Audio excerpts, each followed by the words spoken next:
Football is back, baby. Can't wait. Favorite part about training camp: football is back. Wrote it in big letters right there. We got Jets Giants camp opening up. It's Jets, already Tebow mania out in, I think it's Cortland, New York. Cortland, New York, and then the Giants practice in upstate. I just saw a tweet from the mothership showing Tebow mania. They have T-shirts saying Tebow mania. This is Tebow town. Tebow. Stop it! Really? That's really sad. Because you're adding to the problem. Like, you do not need to make things more. He's not even going to be the aggravating. He's not going to be starting quarterback. Everyone keeps saying, "Oh, they brought him here to be the starting quarterback." I don't think so. I don't think so either, and I don't think he's going to be the starting quarterback. Literally, I don't. I don't think Tim Tebow or Mark Sanchez are going to do anything this year that will make it a valid reasoning of putting Tim Tebow as your starting quarterback. Mark Sanchez is not that terrible where the man is going to be throwing 10 picks a game. You know, I don't see him costing you guys, costing Jets, a large amount of games. Obviously, your quarterback is going to get all the credit when you win and all the credit and all the hatred when you lose. That's how it is to be a quarterback. Even if your defense is the reason you won, everybody's going to be like, "Oh, the quarterback made a great play." It's just how the sport works. It is what it is. But I think the Sanchez-Tebow dynamic, if it's executed properly, it could work. Could be awesome for the Jets. Work. Could legitimately be awesome for the Jets. I think as the Jets, my biggest concerns, my pass rush, and who's my running back. Is Sean Green going to step up and perform this year? Does McKnight step up and fill the Damian Tomlinson shoes? I think McKnight's actually going to step up and have a good year. Because when he played last year, the last 3-4 games of the year, he actually wasn't bad. He was a nice little dual threat. Pixel Junkie puts into the chat room that he thinks Tebow will end up the starting quarterback by week 4. He expects the Jets to start 0-3 and Tebow to be brought in as the starting quarterback. I don't even think if the Jets go 0-3, you're bringing Tebow in. I think you got to give it at least halfway through the year. Yeah. And if you're 2-6, that's different. I mean, Pixel, do we know off the top of our head what... well, I'm going to that right now. And what, the schedule? I'm going there right now. Cool.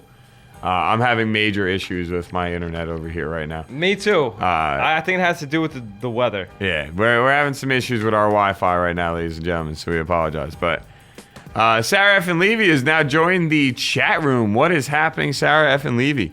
Okay, you ready? Yeah, ready. The Jets opening weeks. They open against Buffalo. Should be able to win. They're home. They should win. They're at Pittsburgh in week 2. They could win. It's not a guaranteed loss. They could win, but we'll give them a loss. We'll give them a loss, so we're 1-1. You're at Miami. 2-1. I got 2-1. 2-1. Then you're home for San Fran. Home. Not in San Fran. Okay. It's another flip game. To me, San Fran and the Jets are very, very similar teams. It could go either way. Shut down so defense. We'll go 2-2. Okay. Potentially 4-0. Could be 2-2 though. Potentially 4-0. Potentially 1-3. I don't think they lose to both Buffalo. Now here's where it comes. You got Houston week 5 home, and then you have the Colts week 6 home. Now, so definitely should be able to beat the Colts. I think though that they're gonna give Sanchez all the way through week 5. If they're 0-5 at that point, I could see Tebow getting a start against the Colts because you want to build his confidence. You're gonna put him up against a team you feel is inferior to you. This is true. I mean, Pixel Junkie put 4-0. Are you serious? Come on, Sports Zone. No, I'm not saying they're gonna go 4-0, but it's possible. Well, I was gonna write it into the chat room, but I'll just say it. Look, it's training camp right now. Okay, every single team in the league has the potential to go 16-0 or 0-16. Every team in the league has that potential. All right, we have no idea what can take place over the next couple weeks going into the season. All right, let's be honest. One key player on any team who goes down, who can go down in training camp, and all of a sudden you're like, wow, you just went from 10 wins to 7. Yep. Look at Buffalo. They made all these great moves. They made a couple really good moves in the offseason. couple really good moves, headlining with Mario Williams. Yet, this team, if Mario Williams gets hurt, or say Fitzpatrick gets hurt, or Fred Jackson gets hurt, I mean, guys that help lead them to their strong start, they get hurt. All of a sudden, there goes their season. Yep. Sarah F. and Levy would like us to give a shout out to Dr. Jason Steinfeld. Steinfeld. So shout out to Dr. Jason Steinfeld. He's the only doc I work for. Oh, all right, yeah. Mr. Steinfeld is a big fan. We're a big fan of him. Like that guy. We like Steinfeld. Like Steinfeld. Good man. And I apologize if I messed up saying your name. I don't think I did, but if I did, I apologize. All right, now... That's terrible. Jets remind Pixel too much of the Mets. And that's not true. This was a good team last year. They were 8-5 3 games ago, and then they blew it. They choked those last 3 games. I'm not saying the Jets are going to start off 4-0, but it is possible. They can beat Pittsburgh. They should beat the Bills. They should beat Miami, and they can beat San Francisco home. They're not going to San Francisco. San Fran's coming here. And normally when a West Coast team comes to the East Coast, they're a little tired. They're a little slackish, a little sluggish. You know what? That is true. Maybe that whole 3-hour time gap, people say, Tebow comes in there and difference. smacks him in the face. Puts a little goal line touchdown in there, man. I want to go back real quick since we're talking Jets. Our buddy Storms put into the chat room a little earlier. Who do we think has a better shot of making the playoffs, the Jets or the Broncos? And I actually think that's a good question because, look, the Broncos may have Peyton, but nobody knows what that's going to mean. Nobody knows if he takes his first shot and all of a sudden he starts looking paranoid in the pocket. You don't know this. You don't know if he gets hit and all of a sudden he loses the feeling in his hand again. Now, obviously, we all pray that doesn't happen. The NFL's better with Peyton Manning in it than not in it. So we obviously all hope that does not take place, but you don't know if it's not gonna. I love this already. Yeah. Pixel's already being like, yo, the Jets are not going 4-0. You don't know yet. I'm not saying that they will, but the possibility is there. You don't know. You don't know. Everyone's loving the Cowboys and the Eagles. Guess what? Everybody loved them last year. They didn't do anything. Squat. 8-8 each team. Squat. That's what they did. Squat. Look. Paper champions mean nothing. All right, we all know this by now. Ryan Khalil makes his Super Bowl prediction for the Carolina Panthers. You don't know what that means. Yeah, I will say one thing though. Somebody pointed this out on one of my NFL shows that I watched yesterday. How the one thing you have to like about Ryan Khalil making his Super Bowl prediction is that he signed it. Dude, he why put not? His name right with it. He's not, how many guys come out and have comments, but it's an anonymous team source. Every year, year in, year out, the mothership shows us that it's true. I think for the last 15 years, 5 teams who made the playoffs last year don't make it this year. 5 new teams get in. 5 in, 5 out. 5 out, baby. Carolina is sitting pretty right now in that NFC, NFC South with the dissembled Saints team. I'm sorry. I don't think the Saints team is going to go 13-3. I don't see it. Not without their head coach and everything like that. Their assistant coaches. They're like 4th man in command is going to be in charge of the team this year. I think everything what's going on with them, I see them at like 8-8. I have a hard time believing that I don't think they're going to go like 13-3. I don't see it. I have a hard time believing that. But you know what I do believe is I do believe that when you look at certain teams coming into this season, I feel that their success is based on a couple major decisions. The Dallas Cowboys, for example, who do they start as their number 3 wide receiver? Who's their slot guy? Lauren Robinson had a huge impact for them last year. Who's their slot guy? You look at the Seattle Seahawks. Who are you going to decide your quarterback? You don't want to pick one guy, have him be terrible for 5 weeks, and then you go and to bring another in the guy. other guy, and all of a sudden the other guy's the guy you should have went with in the beginning of the year. How does Tampa Bay handle the new acquisitions? How do does they Tampa handle? Bay in general handle the new coach? Yeah, How does the new coach how does do Schiano everything? do with Tampa Bay?